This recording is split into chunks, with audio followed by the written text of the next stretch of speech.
everyone, and welcome to Stan the Wine Man TV. I am your host, Stan Rattan, and this is the Blue Collar Wine Show, where I try to help you spend your wine dollars wisely. And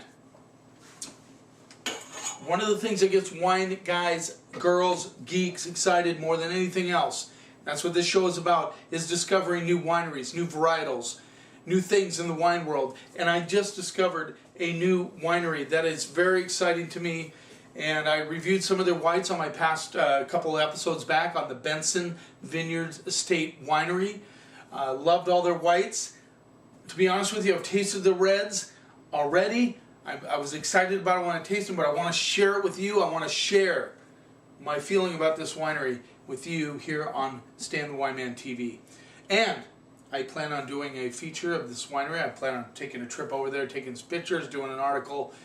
Scott Benson is a great guy, very humble, and I like his winemaking style very much. I also discovered a new winery just a few days ago. Andrew Latta, who worked with Charles, let's see that, yeah, Latta, L-A-T-T-A. Remember that name. His wines rock. And just talked with him. I tasted his wines. I hope to be able to review them soon on this program. Stay tuned.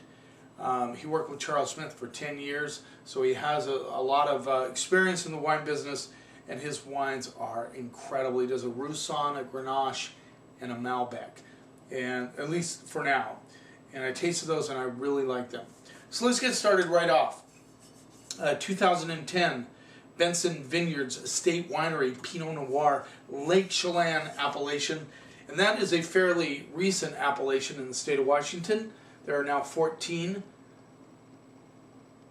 Okay, there you go, the label. And this rolls in at $22. You will not see a lot of Pinot Noir out of Washington State. There's just not a lot of areas that grow that particular varietal. I know the Gorge has some going on down there. But very excited that some of these wineries are attempting Pinot Noir. Very difficult grape to grow and make into wine. It's very finicky, but a lot of winemakers love to do it. They love the challenge. You know, they're artistic. We understand that. We love challenges, so that's why they're making Pinot Noir. Let's see what we get on the nose.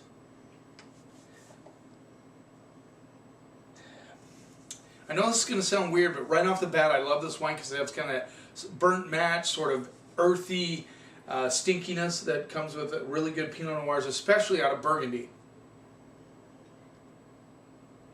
I get a lot of little black tea, Earl Grey tea. Definitely some strawberries and a little bit of red raspberry, which I like quite a bit. But it does have that a little bit of sarsaparilla. It has all those elements that you're really looking for in a Pinot. Very light in color. Hopefully you can see this. I'm not really wearing the best shirt. I had a lighter shirt on one of my episodes. Anyway, very light in color.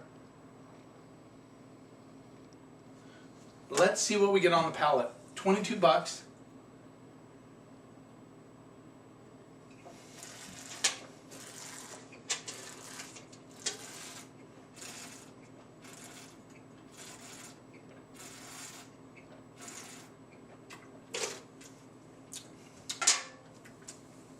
This is very light on the palate, which is typical of Pinot Noir, but what I like about this is the flavor profile. It has good black tea, bark, a little earthy, cherry notes come through, big time, a little bit of black licorice comes through on the backside.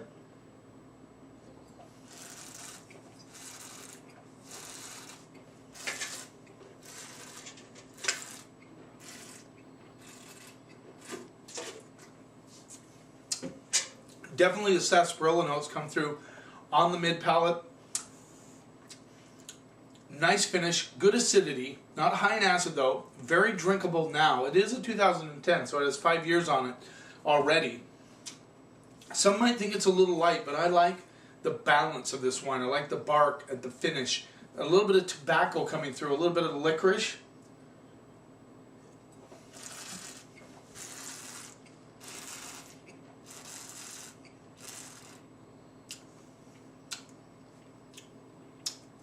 This reminds me a lot. Reminds me of a lot of some of the Pinots that come out of northern Burgundy, and it lacks a little bit of strength on the palate, but it has a lot of elements that, a lot of nuances, a lot of things going on in this wine that really struck my attention. The first time I tried it, it really caught my attention, because when you're drinking Pinot Noir, this is a great food Pinot Noir. I mean, if you want to know what good Pinot Noir with salmon, this would be it. You know, whether they admit it or not, some of the Calais, some like to put a little Syrah in their Pinot Noir, amp it up just a little bit. I have no problem with it.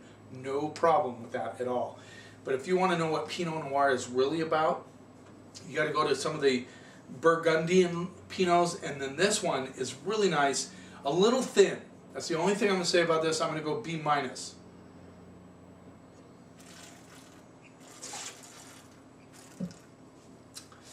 It's above average, not quite at the B level, B-. I really like this Pinot. This is a great food Pinot. Got a good finish. Yeah, I like it a lot. I liked it when I first tasted it. I still like it. Good job. $22 is not much to ask for a Pinot of that quality. Okay, let's move on to the next one.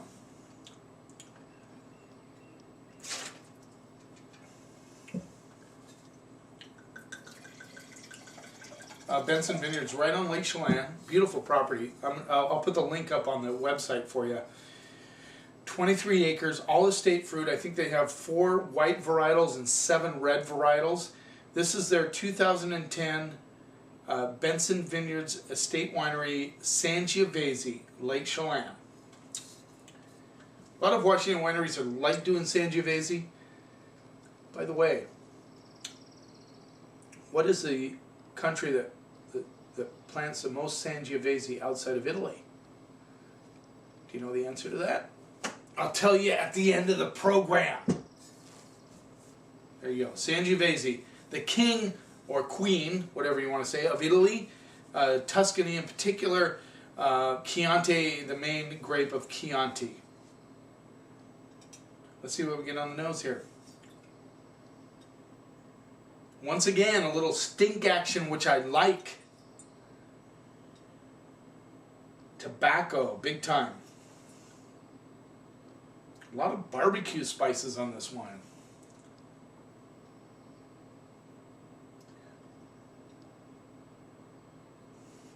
Almost like a big dose of currants and barbecue spice.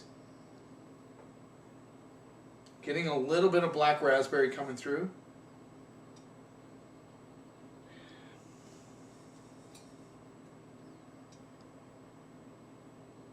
Getting a little like chocolate notes coming through on the back end, which I really think is interesting and very, very nice. Let's see what we get on the palate.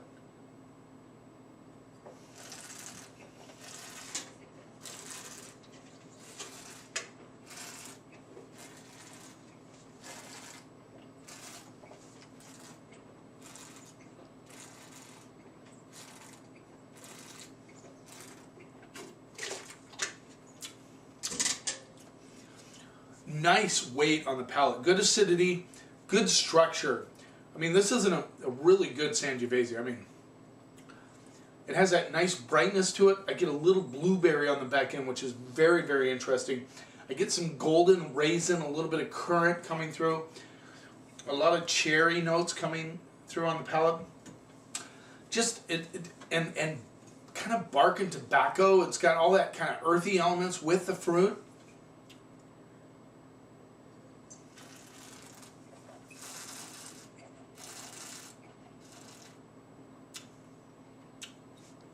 The barbecue spices come big time, mid-palate to finish. I really like this nice kind of leathery, minerally finish, which I really find interesting and intriguing. Now, you talk about a wine, and this is not the theme. I know we've been talking a lot about wines that go good with barbecue, springtime, summertime. This would be a great wine with barbecue chicken. I mean, I can just see that happening big time, because it doesn't a huge tannic wine, but nice brightness that would really match up with that barbecue sauce.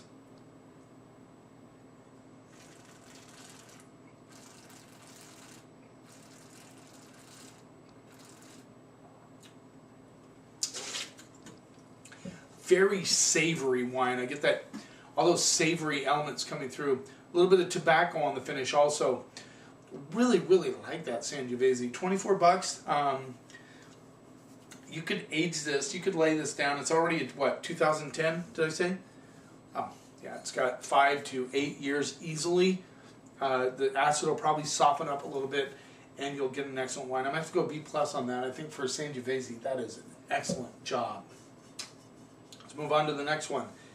Syrah from Washington State. As I've mentioned many times, I think Washington State is probably one of the best areas for Syrah in the world, next to the Rhone Valley. 2010, Benson Vineyards Estate Winery, Syrah, Lake Chelan. State fruit, once again. This rolls in also at $24.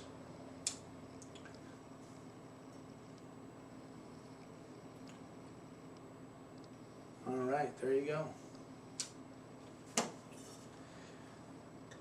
The Syrah to Washington State, it just has all those classic things that you're looking for. The bacon fat, smoky, plummy, boysenberry, all those things.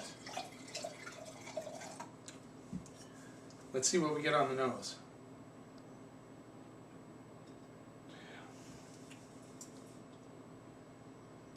Very interesting. You know, this is a classic example. If you ever have a chance to taste wine side by side from the same winery, you get that really, the aromatics on this are very similar in far that there's just that little bit of stink action going on, which doesn't translate into the palate, thank God, right?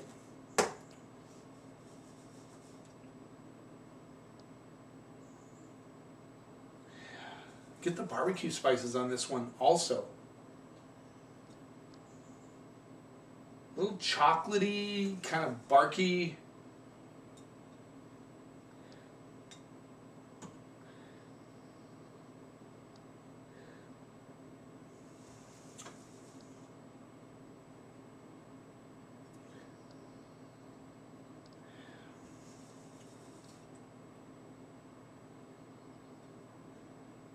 You get the currants coming through big time.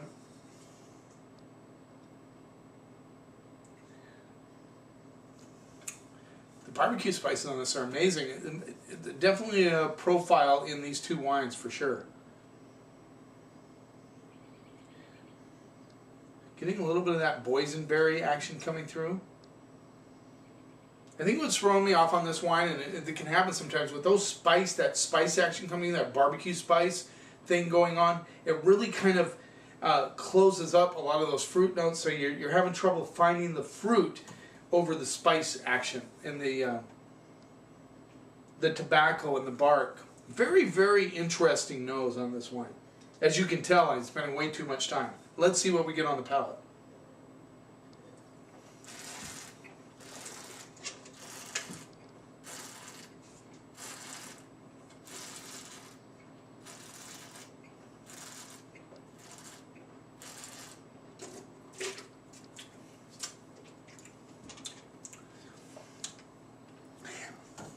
Nice and spicy. I mean, this has a really good white pepper finish.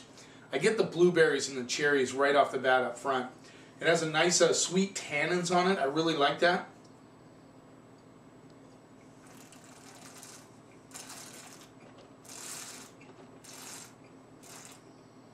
Get just a hint of bacon fat, which is very typical of Pinot Noir. Syrah. Very good acid. I mean, this has a nice brightness underneath, but it's not overpowering. It really is well integrated with the fruit. Once again, I have to tell you, this is a really food-friendly Syrah. I mean, once again, barbecued ribs, barbecued chicken, hamburgers. I mean, this is a great, great, great Syrah for all those things. It's $24, which this day and age is a very reasonable price for a Washington Syrah of this quality.